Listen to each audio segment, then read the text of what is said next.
Merci. Après les fermetures des bureaux de poste de Saint-Étienne-Wilson et de la Richlandière, la foudre a de nouveau frappé notre ville avec l'annonce de la fermeture du bureau de poste de Badouillère pour l'été prochain. Même le distributeur de billets va disparaître.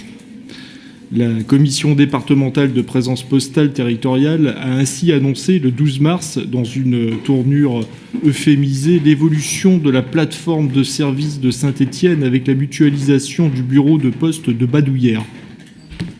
Un coup de tonnerre dans un ciel bleu, car jamais la fermeture de ce bureau n'avait été envisagée dans cette instance. Il n'avait même jamais été pointé comme un bureau non rentable. Une mauvaise nouvelle supplémentaire en termes de désertification de notre centre-ville. Alors que nous avons régulièrement adopté à l'unanimité en conseil municipal des vœux dénonçant ces fermetures, il semble que nous n'ayons jamais été entendus. Nous étions présents devant le bureau de poste de Badouillère le 6 mai dernier, aux côtés des agents, de leurs syndicats et des usagers, pour leur réaffirmer tout notre soutien. Il semblerait que la Poste, comme d'autres partenaires, profite de l'affaiblissement institutionnel de notre commune pour fermer les uns après les autres nos bureaux de proximité.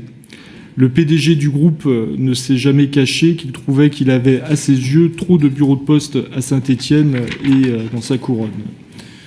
Ne pouvant fermer de bureaux dans les quartiers politiques de la ville, car le maire y dispose d'un droit de veto, comme prévu dans le contrat de présence postale territoriale.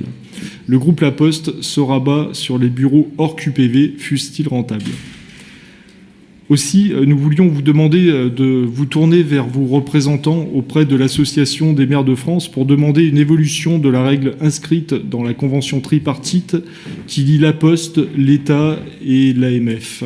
Étendre le droit de veto à l'ensemble du territoire d'une commune qui dispose d'un ou plusieurs QPV sur son territoire.